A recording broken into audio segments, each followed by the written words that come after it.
Muy buenas espectadores y lectores de OK Diario. Hoy os traemos una entrevista en exclusiva con 4 exiliados venezolanos. Nos van a contar sus historias personales, sus vivencias personales, cómo salieron de Venezuela, pues por culpa de este régimen dictatorial que dirige ahora mismo Nicolás Maduro y que comenzó Hugo Chávez hace ya muchos años. Cómo tuvieron que salir de sus casas, cómo tuvieron que abandonar a sus seres queridos, a sus amigos, a sus familiares. Ahora viven aquí en España y podemos entrevistarles libremente y en total libertad. Nos pueden contar pues lo que es sufrir en sus propias carnes, lo que es una dictadura tan brutal como es la dictadura chavista. Así que sin más preámbulo, vamos a comenzar. Tenemos con nosotros a Juan Pablo, tenemos a Andrés, tenemos a Gabriel y tenemos a Eric, que son 4, como he dicho antes, exiliados forzosos por el régimen de Nicolás Maduro. Gabriel, tú en Venezuela fuiste activista político, bueno, supongo que lo sigues siendo, fuiste activista en la oposición, fundaste Operación Libertad, ¿no?, que era una asociación... Fui parte de la fundación de la ONG Operación Libertad. Eso fue en el 2010. Y tú pasaste, porque estuviste al final en el activismo político, ¿no?, contra el chavismo, primero con Hugo Chávez en la presidencia y después con Nicolás Maduro. Tú sufriste en tus propias carnes lo que es la represión de la dictadura. Pasaste por La Tumba, que es una de las cárceles más cruentas del régimen chavista, y también pasaste por el Helicoide. Tú presenciaste torturas, viste con tus propios ojos lo que son las cárceles de esta dictadura.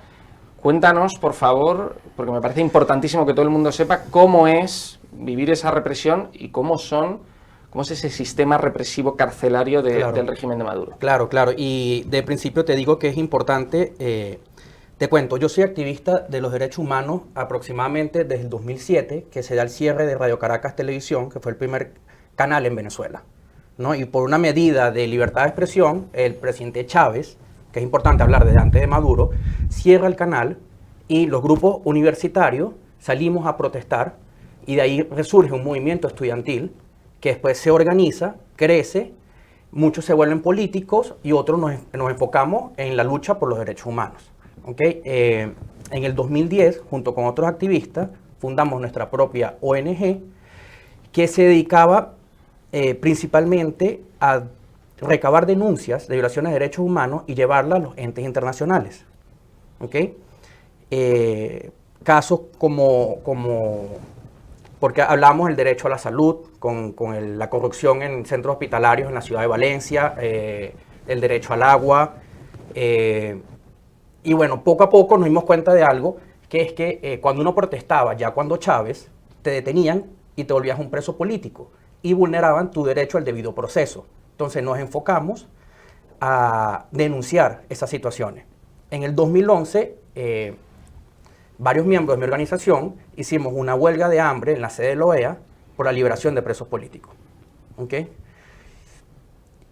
Llevando ese récord de trabajo, ¿no? Yo fui víctima de amenazas, detenciones, amedrentamiento, llegando a un punto que en el 2014 estamos llevando las denuncias de grupos irregulares colombianos o de origen colombiano, como son la FARC y el ELN, con el tráfico de drogas y secuestro y extorsión y reclutamiento de menores en Venezuela. ¿Okay? En esa situación, mi compañero Loren Saleh y yo nos vamos a Colombia a denunciar los hechos en medio de un tratado de paz que se estaba dando en Colombia con la presidencia de Juan Manuel Santos en aquel entonces. Un tratado de paz entre el grupo guerrillero FARC y el gobierno colombiano. ¿Okay? Llega un punto, no sé, o sea, porque realmente es una situación que al día de hoy todavía no aclaro. No sé si teníamos tanta incidencia en lo que estaba pasando en Colombia, que por una medida presidencial de aquel entonces el presidente Juan Manuel Santos, nos entregan al organismo de inteligencia venezolano que se llama el SEBIN. ¿ok? Sin orden de captura, sin estar reseñados en Interpol, sin derecho a tener un abogado, ni siquiera me dejan llamar a mis familiares. O sea, básicamente, inteligencia colombiana me entrega en Cúcuta, en el puente Simón Bolívar, al organismo de inteligencia venezolano. En ese momento pasas de Colombia, te entregan a los servicios de inteligencia venezolanos del régimen de Chávez en aquel momento. No, ya estaba Maduro. Ya estaba Maduro. 2014. 2014 ya estaba Maduro, cierto, y bueno, te llevan a la cárcel, ¿no? Directamente. ¿Cómo es?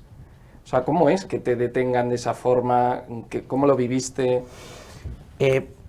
Bueno, es una situación bastante irregular. O sea, yo no entendía las razones por las cuales hicieron ese canje o esa entrega, porque como te repito, no teníamos orden de aprehensión. No estábamos haciendo nada irregular en Colombia, ¿no? Fue simplemente un acuerdo entre gobierno y por una medida presidencial que nos mostraron al entregarnos. Y bueno, me entregan al servicio de inteligencia, los cuales ahí en el estado Táchira, en un avión de estos avión privado, no era un avión oficial de algún organismo de seguridad, me llevan hasta el aeropuerto en Caracas y de ahí me llevan hasta la sede administrativa del SEBIN, que se encuentra en Plaza Venezuela, en el centro de Caracas. ¿Okay?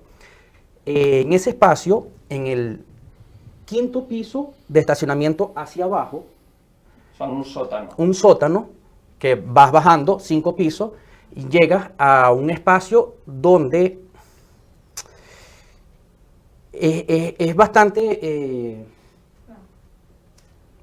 bueno, para mí siempre es duro recordar la situación, ¿no? Pero es un espacio totalmente bloqueado al exterior, un pasillo con 8 celdas. La gran mayoría del tiempo estuve solamente con Loren Saleh, un compañero, y es un espacio que está especializado en lo que dicen tortura blanca o tortura psicológica. Más allá de lo físico, es un sitio donde se especializan en aislamiento celular, que es la separación de los sentidos. Estamos hablando de un espacio de paredes blancas, piso negro, luces blancas todo el tiempo encendidas, no hay ventanas, es un sótano, no se puede saber la hora, no hay comunicación con el exterior. El único ruido que hay allá adentro es el ruido que hacíamos nosotros mismos, ¿vale? Ahí ni siquiera los custodios... ¿Cómo es cuando te llevan allí y te empiezan a meter en un sótano, ¿no? En el 5º piso bajo tierra? Eso es, mira, sin informar de nada, llegamos al edificio y vamos bajando en un coche hasta que llegamos a la parte más baja. De ahí hay 2 puertas blindadas de seguridad que parecen una bóveda, ¿ok? Entramos y en el sitio hay unos funcionarios del SEBIN y hay gente no uniformada, empieza a tomar mis datos, a sacarme fotos, habían fotos con cámaras profesionales y hay gente sacando fotos con móviles. Después de eso me desnudan, me hacen pasar por estos escáneres de seguridad y paso, mira, desde la primera puerta hasta mi celda fueron 8 puertas hasta llegar a mi celda, puertas de seguridad, ¿ok? Como te comenté, es un espacio, o sea, el ruido que había es el ruido que hacíamos nosotros. O sea, habían situaciones donde era tanto el aislamiento, aparte también estábamos uniformados, o sea, había poca diversidad de colores, que eso es muy difícil. Hay situaciones que son difíciles de percibir si no las has vivido. O sea, por lo menos el tema de la hora, si no tienes un reloj a la mano, tú te acuestas y te despiertas y no sabes si dormiste 20 minutos, 2 horas, 8 horas, ¿sabes? Y toda esa situación te va separando de lo que es la cordura, por decirlo de alguna manera, ¿no? Había momentos donde yo tenía que golpearme, o sea, darme golpes en la cabeza, para la pared, para sentir cosas, ¿ok? Tranquilo, bueno, si te quieres tomar un tiempo y vamos, por ejemplo, con Andrés. Andrés, tú también has sufrido el exilio, tuviste que escapar de Venezuela, bueno, yo conozco tu historia, también, bueno, leíste unas actas, ¿no? Resultado. Un resultado, unas actas, y a partir de ese momento, cuando tú das el resultado de que Edmundo González efectivamente ha ganado las elecciones, empiezas a sentir hostigamiento por parte de los servicios de inteligencia del régimen, por parte de la policía, y te dan un chivatazo, que eso es espectacular, de que te van a detener. Es decir, o sea, es que es vivir efectivamente en una dictadura. Entonces tú allí tienes que tomar la decisión de abandonar tu país porque tu integridad física peligraba, ¿no? Claro. Y además contabas, ¿no?, que te anularon el pasaporte. Te llegaron a anular el pasaporte para que no pudieses salir del país. Cuéntanos cómo es el momento en el que tú te metes en el ordenador o en el móvil y ves que tu pasaporte está anulado. Yo había visto en Twitter un dirigente político opositor venezolano que se llama Juan Pablo Guanipa, que estaba haciendo eco de la denuncia que ya miles de venezolanos estaban haciendo, entre ellos periodistas con línea crítica, dirigentes políticos y testigos electorales, de que se les había anulado arbitrariamente el pasaporte. Al ver eso, inmediatamente lo que yo hago es ingresar a la página del SAIME, que es el Sistema de Identificación de Venezuela, e ingreso en mi usuario a ver cómo está el estatus de mi pasaporte, y me aparece en letras rojas mayúsculas anulado, a pesar de que mi fecha de caducidad era octubre de 2031, es decir, fue una decisión arbitraria, fue un atropello, fue una violación a mis derechos de identidad y un mensaje político muy claro, era: ten presente que no vas a poder salir del país. Pero todo esto comienza la noche del 28 de julio. La noche del 28 de julio yo fui testigo electoral por el comando de Edmundo González y de María Corina Machado en mi centro electoral, donde he votado toda mi vida, y es la 8ª vez que yo hacía testigo electoral. Y yo comienzo a ver irregularidades al momento de cerrar el proceso. En Venezuela las elecciones son de 6 a.m. a 6 p.m., ¿no? Y debo decir que en estas 12 horas todo se desarrolla con mediana normalidad.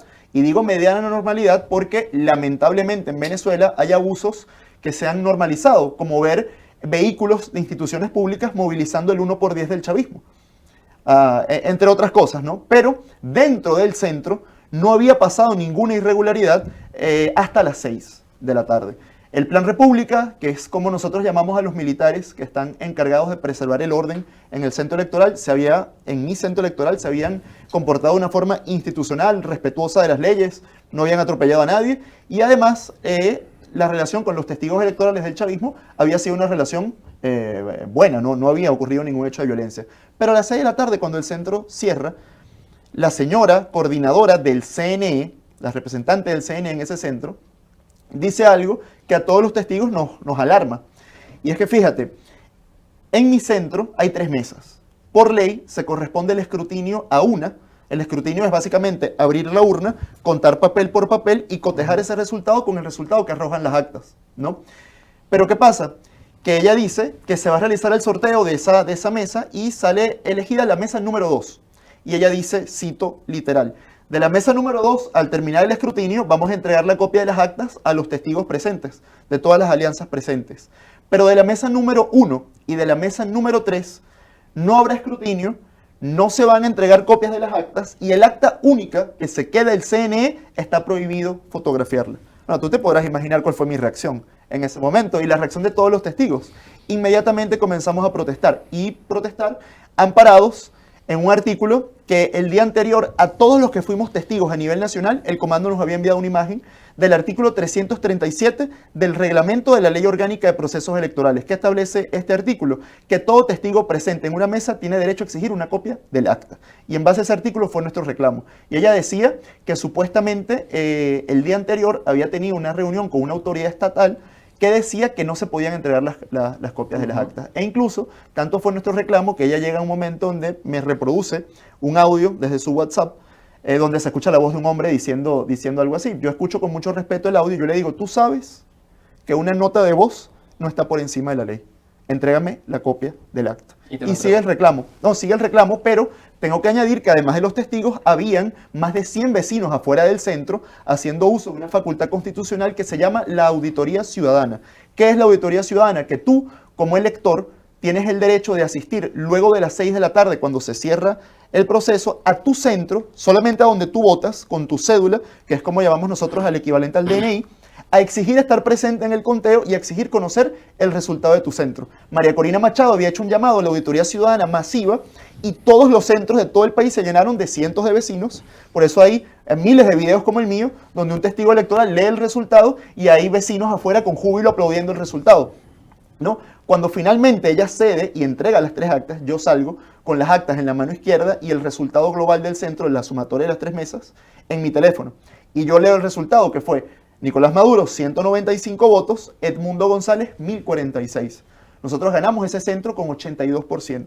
Y como te dije hace unos segundos, era la 8ª vez que yo era testigo electoral en ese centro. Y yo puedo atestiguar que en ese centro, en la elección presidencial de 2012, Hugo Chávez había obtenido el 56% frente a Capriles. Y era un centro electoral de un barrio de tradición chavista, históricamente hablando. En mi ciudad, Punto Fijo, el barrio se llama Antiguo Aeropuerto. Y el hecho de que Edmundo González sacara 82% en ese centro era un termómetro clave para saber lo que había pasado en el resto del país. Como te comentaba, fuera de cámaras, que te decía que haciendo una equivalencia aquí en España, era como que el PP hubiese obtenido 82% en un pueblo berchale de Vizcaya, ¿sabes? Es algo que te deja claro que el país cambió y que el chavismo tuvo un deslave en su base social. ¿Qué ocurre? Un vecino me graba, ese video se viraliza y al día siguiente, el lunes 29 de julio, comienza el hostigamiento contra mí, frente a mi casa. Comienzan a estacionarse vehículos sin placa, funcionarios que se bajan a tomar fotos, a hacer videos del frente de mi hogar. Uno de esos vehículos, se bajan 2 hombres, los 2 tenían tapabocas, mascarillas, uno tenía una capucha y el otro tenía una gorra, y se acercan al portal de mi casa a tocar, los atiende mi hermano, y ellos preguntan, ¿aquí vive Andrés Villavicencio? Y mi hermano les dice, sí, ¿qué pasó? No, supuestamente dicen ser técnicos de la empresa que nos presta el servicio de internet, que se les había reportado una avería y que ellos necesitaban ingresar a la vivienda para reparar la avería. Mi hermano les pregunta sus nombres, les pregunta que muestren identificaciones, un logotipo de la empresa, no mostraron nada, jamás se identificaron y evidentemente mi hermano les niega la entrada. Ellos insisten, pero terminan yéndose, hacen más fotos y más videos de mi casa y se retiran. Días después veo lo de mi pasaporte, lo que te comentaba al principio, y aún así yo había tomado la decisión de quedarme. Hasta que llega el punto de quiebre el sábado 10 de agosto, cuando un funcionario se estaciona frente a mi casa en una camioneta Hilux dorada. No sé si fue una imprudencia de este funcionario o fue una manera de amedrentar, pero este funcionario sí le deja la matrícula, sí le deja la placa a su vehículo. Yo le tomo una foto, que bueno, hay un video que yo luego subo a mis redes, que es un testimonio de todo lo que había pasado. Yo muestro esta placa también y muestro un video donde se ve cómo el funcionario se baja, le hace fotos a mi casa, hace videos en mi casa. Y yo le envío esa foto de la matrícula a un contacto que tengo en uno de los organismos, que no voy a revelar más detalles por razones obvias. Pero esta persona me dice, dame un momento. A los 5 minutos yo recibo una llamada por WhatsApp de esta persona y me dice, si puedes irte, vete, que tu detención es inminente y te van a llevar al helicoide. Y cuelga.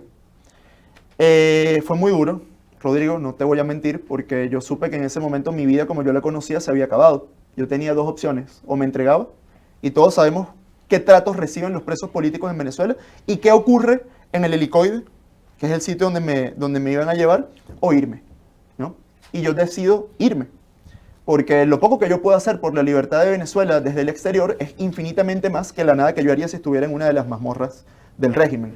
Sin embargo, decirte algo, yo he visto que le ha pasado a gente que había sido también testigo electoral como fui yo, y tuvieron un destino incluso peor que el helicoide. Los llevaron a cárceles comunes, con presos comunes, como Tocuyito, por ejemplo, que muchos están recluidos ahí. Y bueno, acá habemos varios venezolanos y todos ellos te pueden confirmar qué significa estar en una cárcel de presos comunes en Venezuela, que son figuras como los pranes, por ejemplo, y todos los horrores que se viven también en cárceles comunes. ¿Cómo es el momento que tiene que ser terrible? Porque tú eres un chico joven y tiene que ser terrible tener que despedirte de tu familia, de tus seres queridos y escapar así, de esa manera de tu país, ¿no? Del país donde te has criado, donde te has educado. No, sin duda ese fue el momento más duro, porque fue reunir a mi familia, reunir a mi madre y a mis hermanos y serles sincero, decirle que no era un hecho de hostigamiento más, como los que habíamos estado viviendo los días anteriores, sino que era una situación de gravedad y que lo que iba a pasar era mi detención.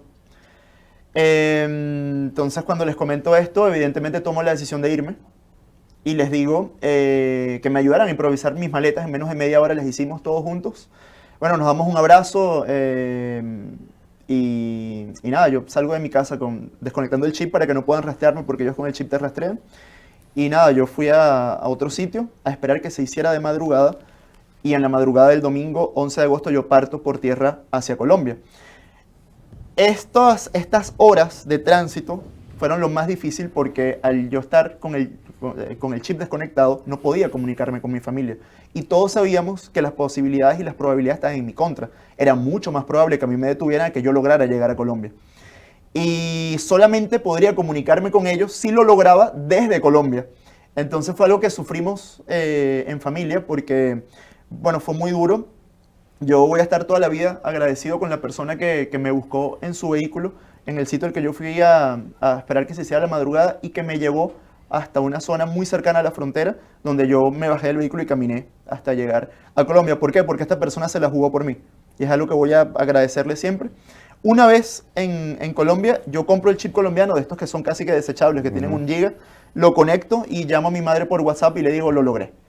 Y tuvimos una conversación bien emotiva de más de 5 minutos.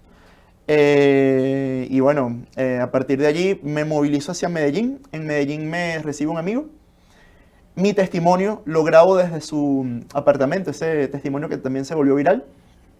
Y bueno, comienzo a ver mis posibilidades, ¿no? Yo tenía 2 posibilidades, 2 opciones. O irme a Estados Unidos o venirme a Madrid. Yo no tengo visa, ¿no? Entonces, ¿sabes qué? Todos los países de Centroamérica, sin excepción, le piden visa a los venezolanos para que tú puedas ingresar. Es decir, si yo quisiera irme a Estados Unidos por tierra desde Colombia, era imposible evitar el Darién.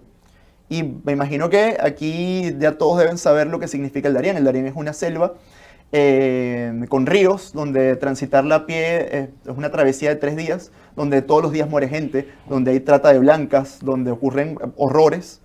Y yo conocí a 3 personas que se fueron por allí y decidí llamarlos para pedirle consejos, para pedirle opinión. Los 3 me dijeron, ni se te ocurra irte por ahí. Y eso que estamos hablando de personas que lo lograron, que hoy están en Estados Unidos y me dijeron, no lo vayas a hacer. Uno de ellos, de hecho, en la llamada lloró contándome cómo vio gente morir en la selva y eso fue lo que me convenció de que la mejor opción era venirme a Madrid. Y entonces, claro, yo tenía el pasaporte anulado, pero como esta anulación es arbitraria y es completamente ilegal, solamente tiene efectos dentro de Venezuela. Yo no puedo entrar o salir de Venezuela, pero fuera de Venezuela está perfectamente vigente mi pasaporte hasta su fecha de caducidad, que es octubre de 2031, y es por eso que me pude montar en un avión hasta Madrid.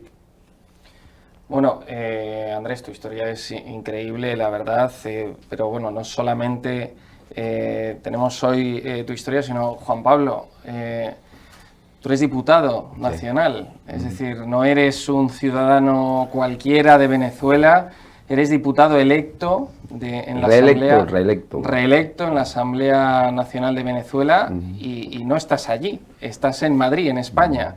Tuviste también que escapar. ¿Cómo fue esa huida de Venezuela? Lo que han narrado estos 2 jóvenes acá es parte por lo que estamos luchando los venezolanos. Por eso es que es deprimente cuando tú oyes estas personas que dicen ser demócratas o ser líderes, que son defensores de derechos humanos y reconocen y tienen trato con un régimen criminal como el de Venezuela. Eso es imperdonable. Eso no puede ser. El caso mío es similar al de ellos. A mí el 12 de agosto del 2019, estaba yo en una gira política por el estado de Nueva Esparta. Y ya saliendo con la familia, una gira política, pues, me llevé a mi esposa y a mis hijos. Y saliendo me notifican que me allanaron la inmunidad parlamentaria, me la allanaron. Y se había emitido una orden de captura hacia mi persona. Desde allí comenzó la odisea, un vía crucis totalmente.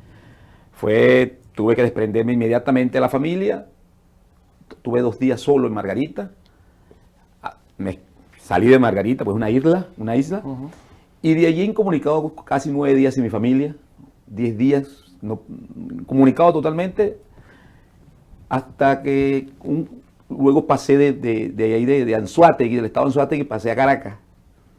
De Caracas también incomunicado totalmente, apenas pude comunicarme con mi esposa 2, 3 minutos, 5 minutos, bueno, no podía.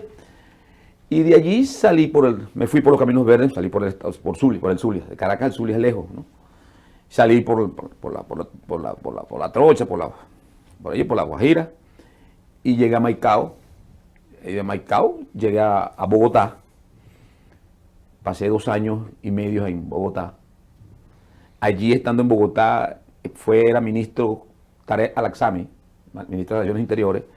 Allí tuve una noticia por la inteligencia de un diputado que en una reunión me mandaron a buscar donde estuviera en Bogotá.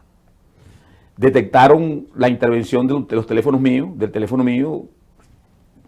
Inteligencia demostró que me estaban tratando de intervenir el teléfono, y desde allí me dijeron que tenía que mudarme cada 2 meses, 3 meses de donde vivía. Imagínate uno por allá por un sector, sin recibir recursos, o sea, una odisea totalmente, pues. Gracias que mi familia es muy unida conmigo. Bueno, y desde allí, los amigos, unos 2 amigos que tengo mucho que agradecerles, y desde allí tuve que emprender la huida a España. Claro, estando en Bogotá con mi hijo, que fue a visitarme, el menor de 14 años, y mi esposa, nos agarró la pandemia allá. A mí me dio el coronavirus solo, luego que superé 15 días metido solo, no sabía que era el coronavirus. Gracias a Dios superé en ese trance murió un amigo, un diputado, Hernán Alemán. Le dio un virus, murió, no lo pudo soportar. Y desde allí, un año de aislamiento prácticamente, no podíamos salir para ninguna parte, y mi hijo de 14 años aislado entró en crisis de pánico. Eso fue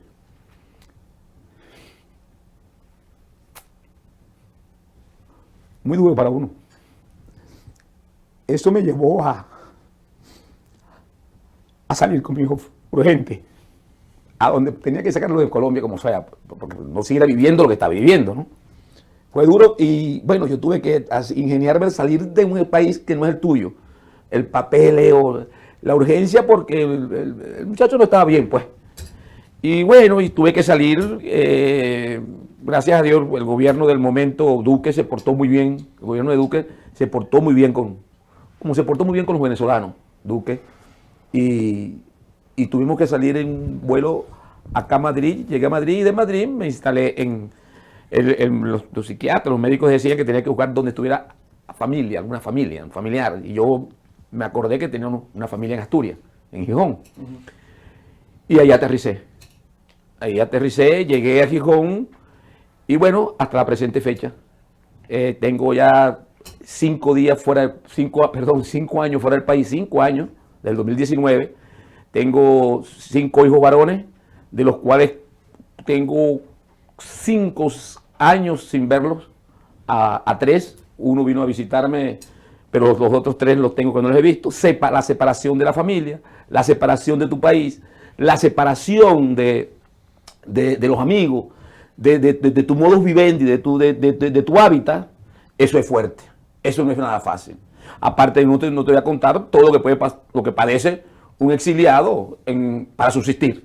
Esos son traumas, eso es una cuestión, como dicen en mi pueblo, de recia envergadura. Eso hay que saberlo, eso hay que vivirlo para poderlo contar, para tú poderlo experimentar.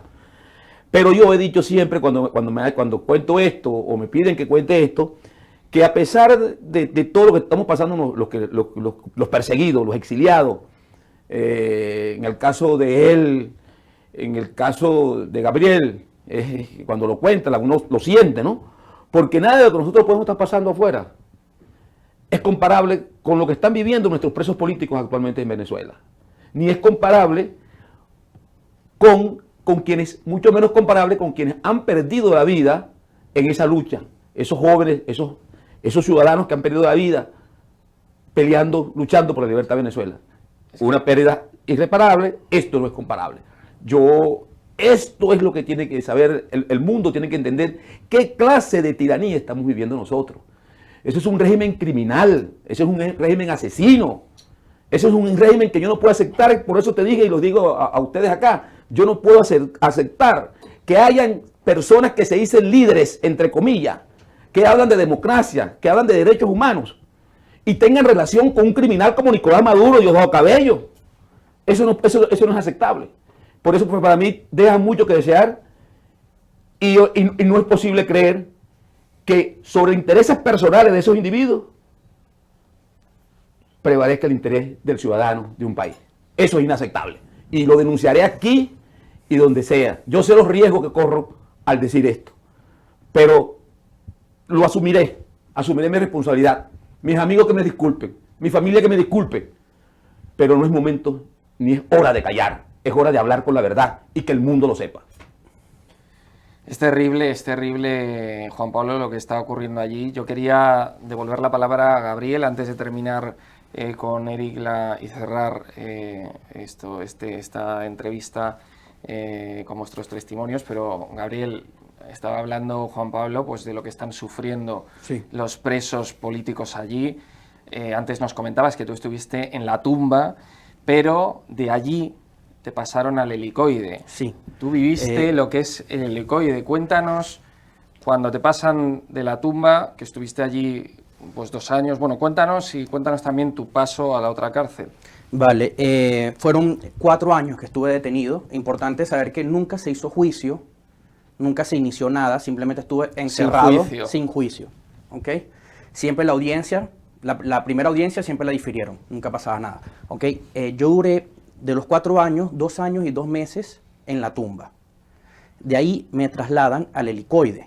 Ahora, la tumba es el aislamiento extremo y el helicoide es la otra vuelta de la maldad. Es el hacinamiento extremo. O sea, estamos hablando, cuando yo estuve ahí, había más de 300 personas en unas oficinas que transformaron en celdas. A ver, ahí, al tener acceso a otros individuos, me percaté de casos gravísimos de torturas físicas que se le aplicaban.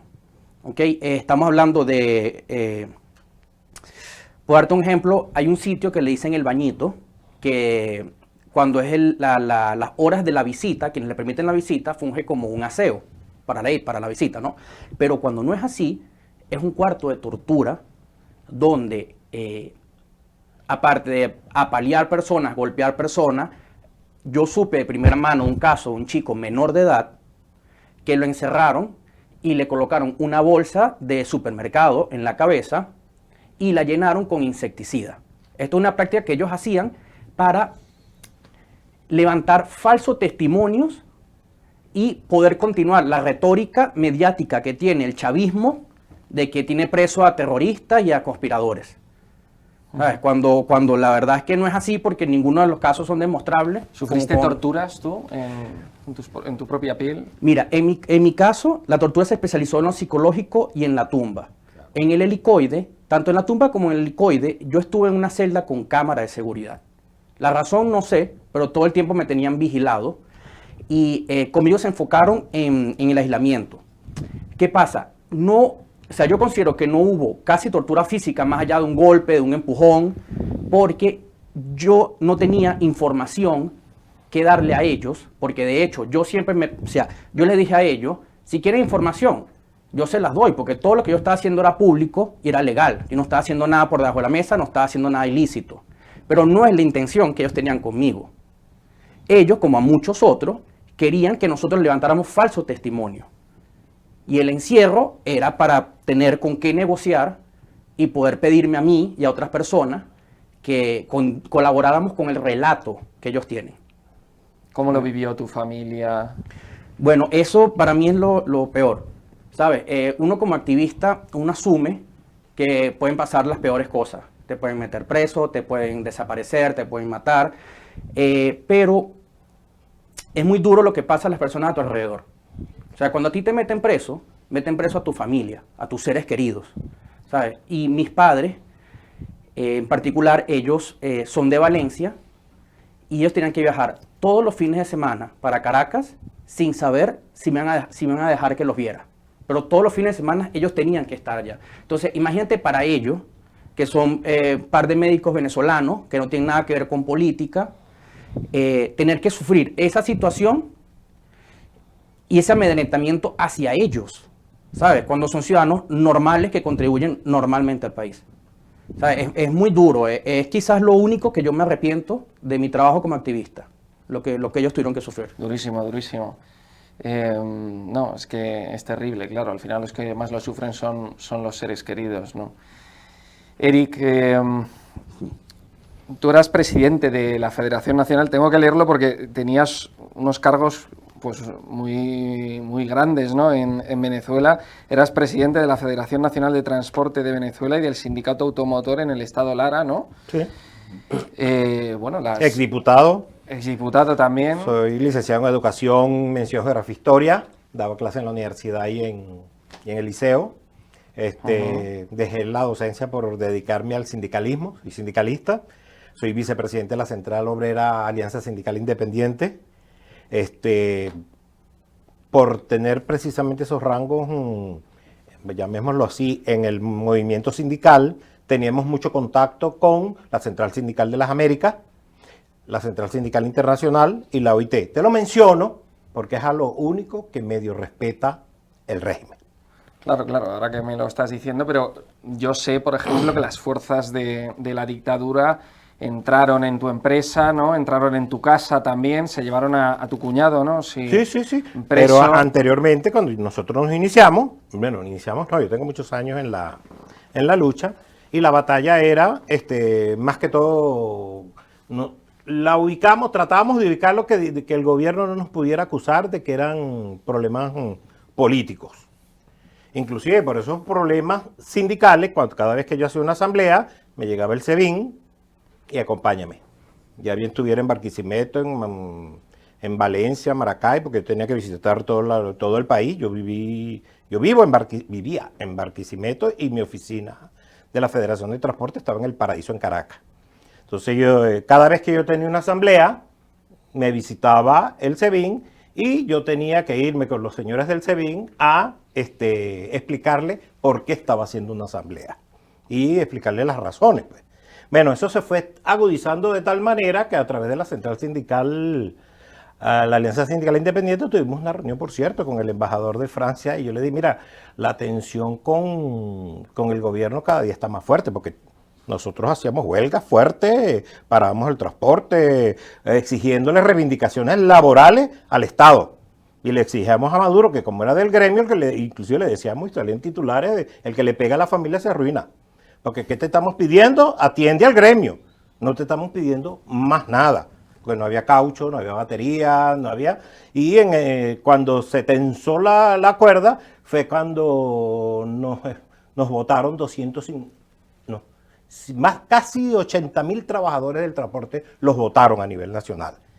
Eso provoca, inclusive antes de eso, lo que te comentaba anteriormente, que era que el señor director del SEBIN, yo estaba en una asamblea y se me aparecen unas patrullas del SEBIN, acompáñanos, me montaron en un avión en Barquisimeto, hasta Maiquetía hasta la torre del SEBIN. Me pusieron en la planta 10, claro, en el camino me dio chance de avisar en Caracas que me llevaba el SEBIN para allá. Cuando yo llegué había cualquier cantidad de choferes abajo en la planta baja, que por cierto, molestó muchísimo a los señores del SEBIN exigiéndome que los mandara a retirar. Te comento lo del piso de la planta 10, es porque de ahí tiraron al concejal y ahí hacen tortura blanca también. Tú entras ahí a esa planta, mira, y eso te deja ciego, pues yo no sé qué es lo que tiene, que entra una luz que tú no ves ni siquiera con quién estás hablando.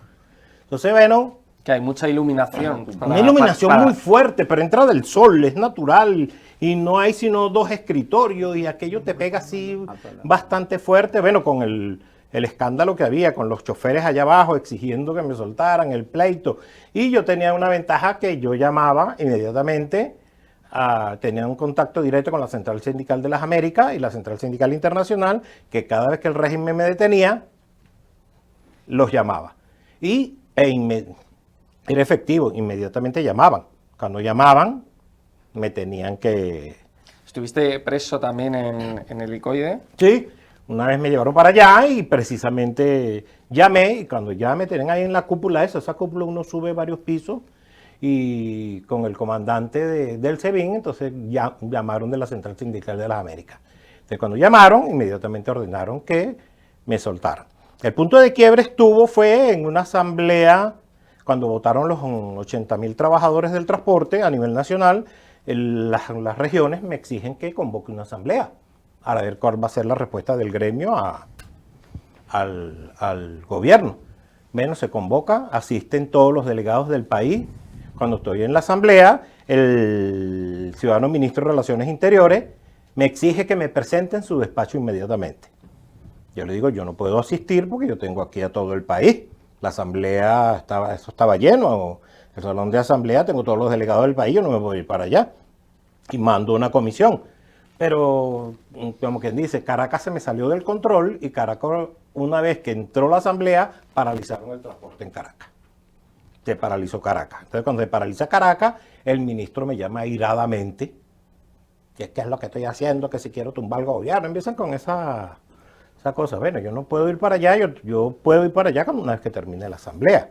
Yo mando una comisión para allá, me dice que el ministro los pateó, los insultó, le dijo que ellos no querían hablar con mandados, que querían era hablar conmigo. Cuando me vengo, por cierto, mi hija me echa mucha broma porque me dice que a mí me dio el síndrome de Estocolmo. Porque yo fui presidente de la Comisión de Política y yo me la llevaba bien con mucho SEBIN. Entonces, eso eran los que me pasaban los datos. Y mira, el SEBIN va para allá, mira. El jefe de Seguridad Nacional me llega y me llama y me dice, Eric, piérdete. Salte de ahí ya.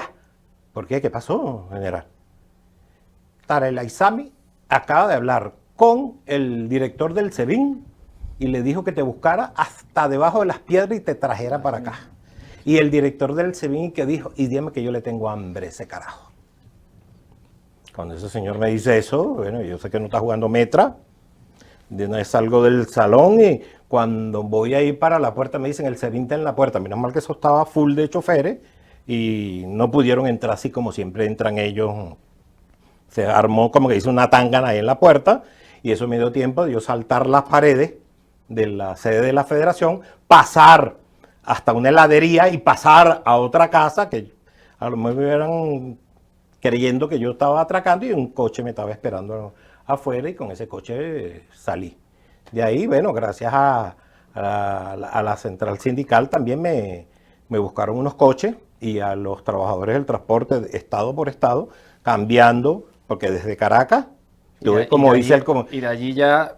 sacar el chip, mandaron a buscar alcabalas y en todas las alcabalas, yo no salí por Maracaibo, yo salí fue por San Cristóbal y tuve que atravesar, creo que 9 estados se atraviesan, 9 estados del país, y las alcabalas y todo eso y el nerviosismo y bueno, logré llegar a San Cristóbal. Menos mal que los choferes, esto es una anécdota de que la chica que sellaba el pasaporte, yo no lo iba a sellar, ¿no?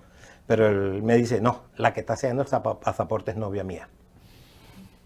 Le pasó el pasaporte mío sin mirar el ordenador, selló y agarré el pasaporte. Una vez que pasar el puente Simón Bolívar, que es el que divide Venezuela de Colombia, sí. Fue en Vía Crucis también, en ese tiempo tenía muchos alambres de púa, la guardia, eso estaba así petado, entonces los choferes me dijeron, bueno, nosotros te vamos a acompañar, había como 50, 80 choferes. Si el guardia te reconoce, bueno, nosotros vamos a armar una tangana aquí y usted va a pegar una carrera hasta la raya, que la raya está en la mitad del puente. Exacto. El puente tiene 1 kilómetro, 500 metros de Venezuela, 500 metros de Colombia. Por cierto, Colombia había puesto un tarantín ahí como un túnel. Llegó, bueno, gracias a Dios no me reconocieron. Toqué Colombia, es lo que tocó Colombia. Bueno, el nerviosismo como le pasó a él, la familia llamando, buscando, desesperado, no sabía dónde estaba, si me habían agarrado, si estaba en Caracas, nadie sabía dónde estaba yo, porque eso me pasó en Caracas, en la sede de la Federación de Transporte en El Paraíso. Y bueno, me le metí el chip al teléfono y fue cuando alivié a la familia, me hicieron una transferencia. Yo tenía el asilo político aprobado por el francés, por cierto, me mandó un correo diciéndome, preséntate en París que tienes el asilo político concedido. Y me mandó el capitán Colina desde Miami también, vente para acá, que tengo listo para hablar aquí para que te den asilo político, pues yo conozco el caso tuyo. No, me vine para España porque yo tuve que mandar a mi hijo porque lo perseguían, tú sabes que los varones los persiguen más y más feo, y ya me lo habían golpeado muy feo y lo había mandado yo a estudiar aquí en Salamanca, en Adventia, que está escrito a la Universidad de Salamanca. Ya él estaba acá y bueno, yo le pedí que me transfiriera, compré el boleto de avión, me lo pasó y desde Cúcuta, Bogotá, Madrid.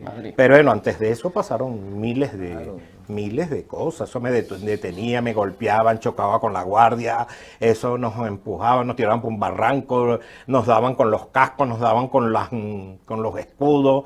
Cada manifestación era un desastre. Los funcionarios de Fontur, del ministerio, cuando no eran, inclusive una cosa que hasta me impresionó, por cierto, yo no sé si es que en ese tiempo estaba el gobierno chileno en manos de la izquierda, pero el que nos atendía a nosotros era un chileno. Entonces nos llegaba regañando, pegándonos.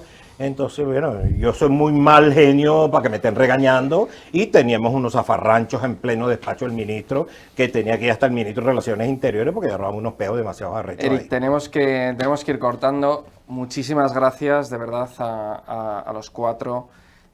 Por vuestros testimonios. La verdad es que es algo increíble. Yo creo que va a servir para que la gente aquí en Europa y en todo el mundo conozca lo que es esa tiranía, lo que es esa dictadura tan terrible como la de Nicolás Maduro, ¿no? Antes la de Hugo Chávez, ahora la de Nicolás Maduro, que sepan cómo funciona esa dictadura carcelaria, ¿no? Que están metiendo a todos los opositores políticos como vosotros, ¿no? En las cárceles allí, que las están llenando. Así que nada, muchísimas gracias de verdad a los cuatro. Un saludo y un abrazo.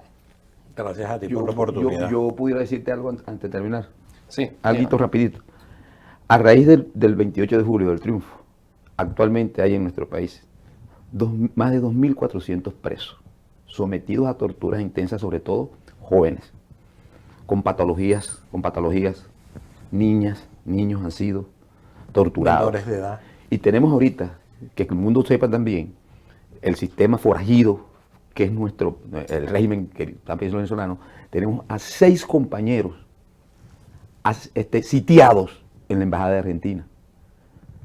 2 son comunicadores sociales, Claudia Macero, el diputado Omar González, Magali Meda, jefa de comando de campaña María Corina Machado, Humberto Villalobos, experto